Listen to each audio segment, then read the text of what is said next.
नमस्कार दोस्तों इन दिनों में चारों तरफ अयोध्या और राम मंदिर की चर्चा जो है वो पूरी तरह से फैली हुई है।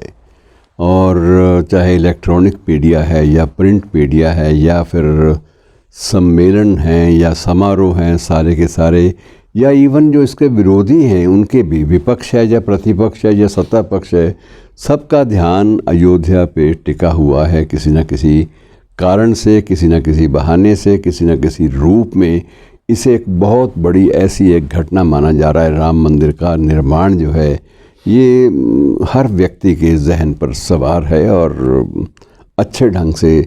सबसे अच्छी बात यह है कि ज़्यादा व्यापक स्तर पर ये सकारात्मक ढंग से सवार है। आम आदमी भी खुश है कि चलो राम जी की प्रतिष्ठा जो है वो स्थापित हो रही है। बहरहाल इसके बहुत सारे पहलू हैं। इन पहलुओं पर बात करने की कोई ये चर्चा या अपना ये मंच नहीं है। मैं आपका ध्यान सिर्फ एक और कहानी की ओर दिलाना चाहता हूँ कि क्या अयोध्या और कोरिया में भी कोई संबंध है। अब वो चर्चा इसलिए चली कि अभी कुछ दिन पहले पीवी सिंधु जो हमारी जो खिलाड़ी है, बहुत उच्च कोटि की अंतर्राष्ट्रीय ख्याति प्राप्त, उसको जब सम्मानित करने लगे प्रधानमंत्री, तो उसने कहा जी मेरे कोच से भी आप ज़रूर एक मिनट मिल लीजिए, उसको भी पैट कर दीजिए, शाबाशी दे दीजिए। कोच को बुलाया गया तो कोच कोरिया से था। तो प्रधानमंत्री उस युवा कोच से मिलकर बहुत खुश हुए। अभी कोरिया से तो हमारा ख़ास रिश्ता है, ख़ास संबंध है। और वो भी थोड़ा सा आश्चर्य में था क्योंकि प्रधानमंत्री सीधी उससे बात कर रहा है और कोरिया के साथ रिश्तों की बात कर रहा है। तो ये उसने भी दिलचस्पी, रुचि दिखाई। तो प्रधानमंत्री ने स्वयं ही बताया कि अभी हाल ही में हमसे ये भी है कि बहुत सारे कोरिया से बहुत सारे लोगों ने आग्रह किया है कि वो अयोध्या आना चाहते हैं। और अयोध्या और कोरिया के रिश्ते के बारे में प्रधानमंत्री ने स्वयं भी बताया। कुछ प्रधानमंत्री ने बताया, शेष बातें आपस में हम लोग साझा कर लेते हैं। मित्रों, ये एक कोरिया की राजकुमारी को लेकर है जो लगभग 2000 वर्षों पुरानी ये घटना है कि कोरिया की राजधानी जो है वहाँ आज भी उस राजकुमारी को याद किया जाता है जो कोरिया के राजा से शादी बनाकर शादी के बाद वो वहाँ की महारानी बन गई थी और ये अयोध्या की राजकुमारी थी।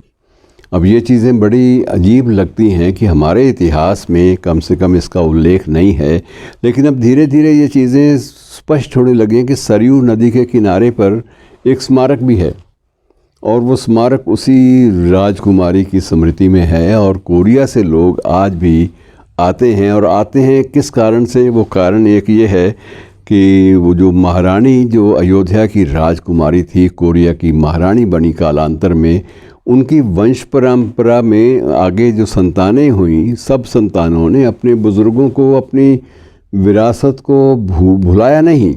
और उसका परिणाम ये निकला कि वहाँ पर लगभग 60 लाख लोग ऐसे हैं जो अब भी ये मानते हैं कि अयोध्या हमारी ननिहाल है। तो ये एक रिश्ता जो है, संपर्क सूत्र, ये कैसे सांस्कृतिक रूप से जोड़ता है देशों को, ये बात आप अनुमान लगाइए कि ये जो राजकुमारी है इसके बारे में थोड़ी सी मैं आपसे जानकारी भी बांट लेता हूँ।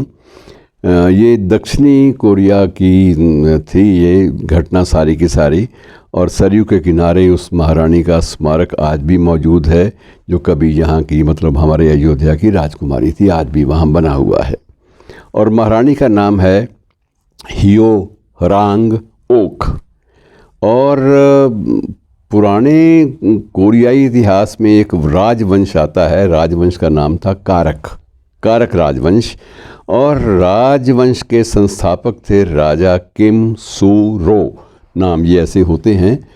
ये मंगोलियाई जो क्षेत्र हैं सारे के सारे, इनके नाम जो हैं वो बिल्कुल अलग ढंग के होते हैं। तो राजा किम सू रो, और ये किम सू रो की पत्नी थी, भारतीय पत्नी। और ये दोस्ती का जो क्रम है दोनों देशों के बीच, ये 2000 साल पहले आरंभ हुआ था। और ये बात हम जानते हैं कि वनवास की बात, राम जी की, ये सारी चीज़ें हमारे पास हैं। 14 साल के लिए वनवास में वो गए थे। वनवास पूरा होने के बाद बकायदा राम वापस अयोध्या आ गए, लेकिन उसी नगरी की एक राजकुमारी थी सूरी रत्ना, उसका नाम सूरी रत्ना भी था। तो वो 2000 पहले दक्षिणी कोरिया चली गई थी और वहीं बस गई थी। कोरिया में उस समय राजा थे किम सोरो, उससे शादी हो गई। तो ये संपर्क सूत्र ऐतिहासिक परिप्रेक्ष्य में पैदा हुए और अब तक उनका निर्वहन वहाँ के 60 लाख लोग नियमित रूप से करते हैं। और उनके लिए नानी अपने पूर्वज जो महारानी थी, वहाँ पर आना ननिहाल में आने के समान होता है और वो इसको ननिहाल मानकर बाकायदा श्रद्धा सुमन चढ़ाने उस स्मारक के लिए आते हैं। और साथ ही जब अयोध्या आते हैं तो अब अयोध्या बिल्कुल बदल चुकी है और वो भी बड़े प्रसन्न हैं कि अब उन्हें सारी सुख सुविधाएं उस राजकुमारी या उस महारानी के जो मायका है वहाँ पर मिल जाएंगी। विमान सेवाएं हैं, बढ़िया 5 स्टार होटल्स हैं, सब सुविधाएं मौजूद हैं। तो इससे पर्यटन में भी भूमिका सांस्कृतिक चेतना के द्वारा आती है। तो मित्रों, ये एक दिलचस्प कहानी है, कभी समय मिलिएगा तो पढ़िएगा इसको। धन्यवाद।